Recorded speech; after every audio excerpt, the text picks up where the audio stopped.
دارت الفرقة الوطنية للشرطة القضائية طلعت اشتباكات بين الشرطة والجيش. كيف نخلقوا المجتمع هكا عندنا كتبت ما كاينش غير المخزون ديال الزهور.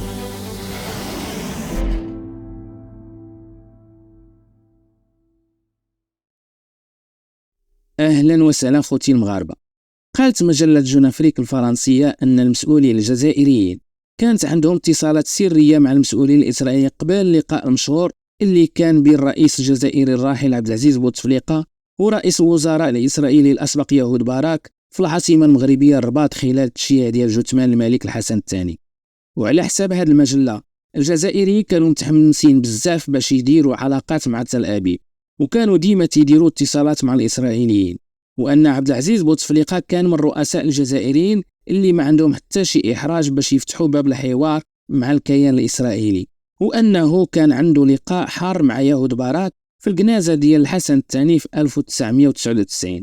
هذا اللقاء دام أكثر من 7 دقائق، ورئيس الوزراء الإسرائيلي سول بوتفليقة واش غادي يدخل في مبادرة السلام الشرق أوسطية لتطبيع العلاقات مع الكيان، وكان الرد ديال بوتفليقة أنه غير يعترفوا الإسرائيليين بحق الفلسطينيين وهو غادي يفتح أكبر سفارة في تل أبيب. وزاد بوتفليقة أكد على يهود باراك أنه إلا يحتاجوا شي مساعدة هو دائما مستعد باش يقدمها لهم. ما ننساوش كذلك أن الرئيس الجزائري الحالي عبد المجيد تبون سبق ليه صرح في لقاء بينه وبين وزير الخارجية الأمريكي أنتوني بلينكن بأن الجزائر ما عندها حتى مشكل مع إسرائيل، وفي حالة ما تم التسوية ديال القضية الفلسطينية الجزائر غادي دير أفضل العلاقات مع الكيان الصهيوني. من هنا تتبان التناقضات ديال التصريحات نتاع المسؤولين الجزائريين بين سياقها الدولي وسياقها المحلي، لأنهم تيروجوا على المستوى المحلي خطاب معادي لإسرائيل وتيرفضوا أي وجود للكيان على الأراضي العربية، في حين تيقدموا خطاب مختلف تماما على المستوى الخارجي على أساس حل الدولتين.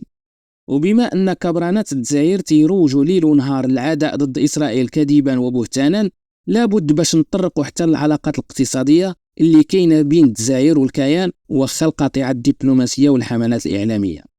التقارير كلها كتقول أن التجارة الثنائية بين تل أبيب والجزائر كتزاد عام بعد عام، وعلى حسب المعلومات اللي منشورة في قاعدة البيانات نتاع الأمم المتحدة كونتراد اللي كتخص التجارة العالمية، الصادرات نتاع النظام العسكري تجاه الكيان الإسرائيلي وقع عليها واحد القفزة كبيرة في السنين الأخرى، وطلعت من 10 ديال المليون نتاع الدولار في 2020 ل 15 مليون دولار في 2021، توصلت لأكثر من 21 مليون دولار في 2022. وأهم الصادرات نتاع الجزائر لإسرائيل هي بالأساس المنتجات النفطية والمواد الكيماوية غير العضوية، زيد عليها الصادرات ديال بعض الصناعات من الجلد وأحشاء الحيوانات والأحزمة وأدوات السفر. هذه العلاقة التجارية بين الكيان الإسرائيلي وعسكر الجزائر أكدتها المجلة اللي مختصة في الشؤون الجزائرية الجيري بار بلاس، اللي قالت في واحد التقرير أن الجزائر كتبيع بالفعل المنتجات النفطية والغاز لإسرائيل. وجاء في التقرير متاع هذه المجلة أنه ابتداء من يناير 2021 باعت شركة النفط والغاز الجزائرية سوناتراك أكثر من 50,000 طن من غاز البترول المسال لإسرائيل من خلال الوسيط رئيسي في السوق العالمية متاع الهيدروكربونات.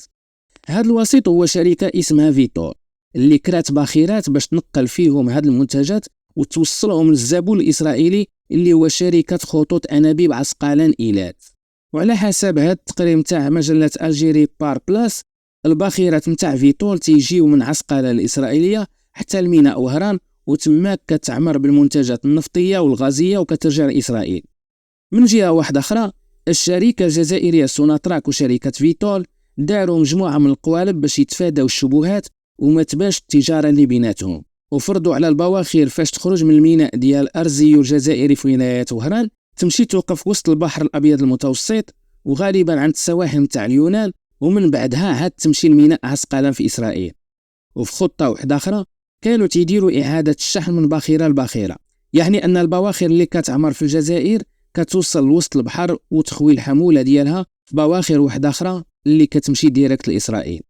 وهكذا تيبان أنه كاين رواج تجاري كبير في النوار بين الكيان الصهيوني والجزائر من غير ديك الشيء اللي شفناه مسجل في القاعدة ديال البيانات نتاع الأمم المتحدة وتيفوتوا في رقم المعاملات مئات المرات. واش بصح الجزائر عدوة ديال إسرائيل؟ في العلن تيبان أن إسرائيل والجزائر بيناتهم عداوة كبيرة، والخارجية الجزائرية أكثر من مرة عبرت عن الرفض ديالها لوجود إسرائيل في القارة السمراء، واعترضت على العضوية ديال المراقب اللي خداها الكيان من بعد التصويت ديال أغلبية الدول الإفريقية.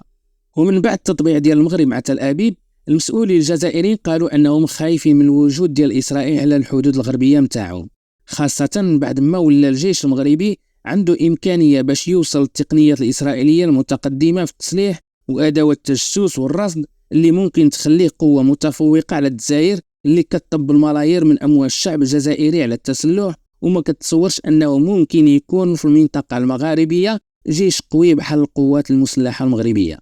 إلا أن الحقيقة ديال العلاقة بين الجزائر والكيان الإسرائيلي كتبان أولا وكيف سبق قلنا من خلال التعاون الاقتصادي اللي جزء منه مسجل في البيانات ديال الأمم المتحدة وجزء آخر ما مسجلش وتيجري في النوار، وثانيا من خلال الرغبة اللي كانت عند النظام الجزائري أيام بوتفليقة باش يطبع مع تل أبيب. زيد عليها أنه ما عمر شي مواجهة عسكرية جرات بين كيان الاحتلال الإسرائيلي والدولة الجزائرية اللي هي أصلا من الدول العربية والإسلامية اللي تبنت مبدأ القدس الشرقية عاصمة لفلسطين، وهو الشيء اللي معناه أنها كتعترف بالقدس الغربية كعاصمة لدولة إسرائيل. ومن هنا تيبان أن نظام الكبرانات كيستعمل الشعارات الرنانة فقط باش يحول الرأي العام الداخلي من على المآسي اللي تعيشها الشعب الجزائري من تفقير وتجهيل وقمع وطوابير. أما على المستوى الدولي الجميع تعرف أن كبرانات الجزائر ما هم لا مناضلين ولا مناصرين لشي قضايا عادلة ولا مسؤولين بالمعنى الحقيقي ديال المسؤولية، وإنما هما غير عصابة انفردات بشعب كتعيش على المصان ديال الدم ديالو وكتغطي على الجرائم تاعها بالشعارات والعنتريات والتطبال من خلال إعلام أقل ما يتقال عليه أنه إعلام ديال الصرف الصحي.